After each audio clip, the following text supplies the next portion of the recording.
جن گھروں میں قرآن مجید کی تلاوت کی آواز نہ گونجتی ہو ان گھروں پر بھی شیطانوں کا حملہ ہوتا ہے۔ ہمارے گھروں میں قرآنیں ہیں، قرآن بہترین کپڑے میں لپیٹی ہوئی صاف پاکیزہ محراب میں نظر آئے گی، خوشبو سے معطر ہوگی۔ یا ہمارے گھروں میں قرآنیں دیواروں کی زینت بنی ہوں گی، فریم بن کر کے آیتیں لگی ہوں گی۔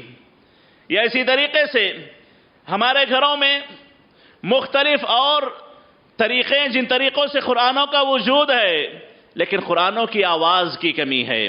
اور بعض گھروں میں ہو سکتا ہے کہ قرآنوں کی تلاوت کی آواز بھی آئے لیکن ترقیاں کبھی بعض اوقات انسان کو نقصان پہنچاتی ہیں۔ بجائے اس کے کہ بندہ خود تلاوت کرے، بجائے اس کے کہ وہ خود بیٹھ کر کے زور سے پڑھے، بلند آواز سے پڑھے، ریکارڈر اس نے آن کر دیا، MP3 MP4 اس نے چلا دیا، وہی آواز گھر میں گونجے۔ معزز حاضرین، یاد رکھیں یہ اس قسم کی چیزیں انسان کو وہ فائدہ نہیں پہنچاتی جو انسان فزیکلی بیٹھ کر کے اللہ کے قرآن کی تلاوت گھر میں کرے۔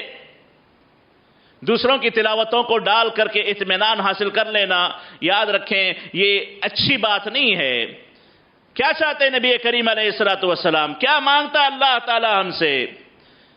کہ ہم کسی اور کے محتاج ہو جائے، ہمارے اور اللہ کے درمیان کوئی اور واسطہ آ جائے؟ اللہ ہمارے اپنے درمیان کوئی واسطہ نہیں چاہتا۔ اللہ تعالیٰ چاہتا ہے کہ بندہ سیدھے اللہ سے مانگے۔ معزز حاضرین، خود تلاوت کریں، اور خاص طور پر سورہ بقرہ کی تلاوت بڑی بابرکت تلاوت ہے۔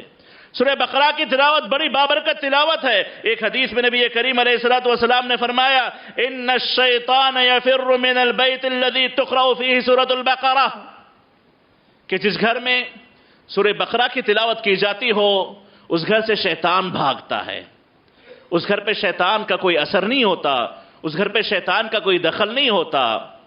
معزز حاضرین، جہاں پہ شیطان کا دخل نہ ہو وہاں پر نافرمانیاں کم ہوتی ہیں، وہاں پر سکون زیادہ ہوتا ہے، وہاں آزمائشیں کم آتی ہیں، وہاں پر اللہ تعالیٰ کو غصہ دلانے والے کام نہیں ہوتے، وہاں پر موسیقی نہیں بجتی۔ اور جہاں پر اللہ تعالیٰ کی رحمتوں کے بجائے شیطانوں کا دخل ہو وہاں پر ہر قسم کی آزمائشیں آپ کو ملیں گی۔